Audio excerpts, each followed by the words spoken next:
If you like to anchor frequently, especially overnight, there are a few things that can really give you peace of mind. The most obvious is a good anchor that can hold in a blow, and we've shown just how great these Vulcan anchors can be.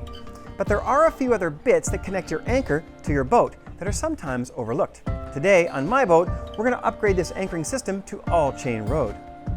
You won't need many tools, just locking pliers or an adjustable wrench, and a container, or even better, a wheelbarrow. Before placing an order, you need to check the dimensions of your windlass Gypsy.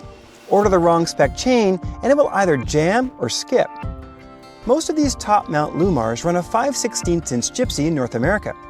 Fortunately, Titan makes an ISO high-test G43 spec chain. Now, swapping out a heavy anchor and rode is probably best done when the boat's still on the hard. But if you're like me and you do your best thinking while floating, your boat might already be in the water. So you gotta plan ahead a little.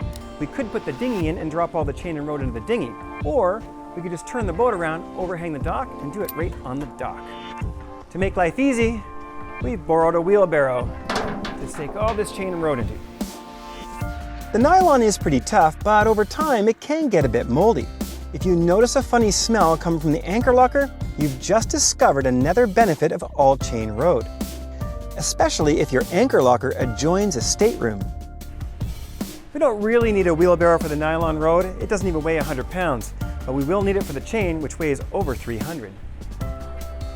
Now once you've got the old rode off, there's a little planning to get the new all-chain rode on. It didn't weigh much, but the chain weighs over 300 pounds, so we've got a little fandangling to do. Again, if the boat was on the hard, we could just back the truck right up underneath it, but it's not, it's in the water. So, if you don't have a handy fork truck, the other way to get 300 pounds of chain out of your truck is basically 1 foot at a time.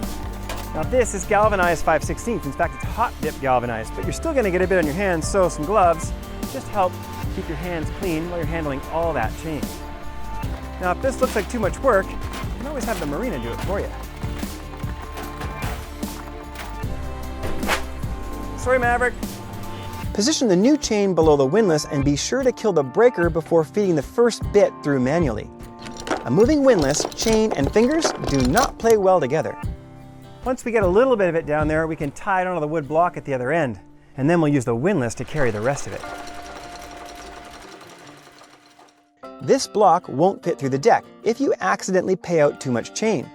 But it is also important to tie it off with something you can easily cut if you have to let it go in an emergency. Now you can use the windlass to feed most of the remaining chain into the locker. One great thing about chain is its tendency to self-pile with minimal tangling. With a few feet left on the dock, we set about securing the anchor.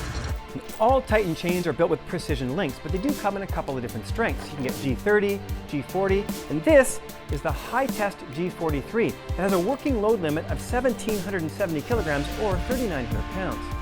Now there's no point in getting the high-test chain if you don't also get a high-test shackle. Now the standard shackle is still fully compliant, but only has a working load limit of 2,200 pounds. They do have a black pin shackle though, that has a working load limit of 4,400 pounds, much more than just this 5/16 chain. So it's important to match the appropriate shackle to the appropriate chain. So why bother with all-chain rode? It's not for holding power. That's a bit of a myth. Sure, any chain on the bottom provides some holding power, but when the wind really picks up, zero chain will be in contact with an even bottom. The real benefit of chain is abrasion resistance on rocky or coral-laden seabeds. It doesn't take long for a sharp rock to cut or weaken nylon rode. So if you can't see the bottom, or you know there are rocks down there and you want to sleep at night, you might want to consider all-chain rode.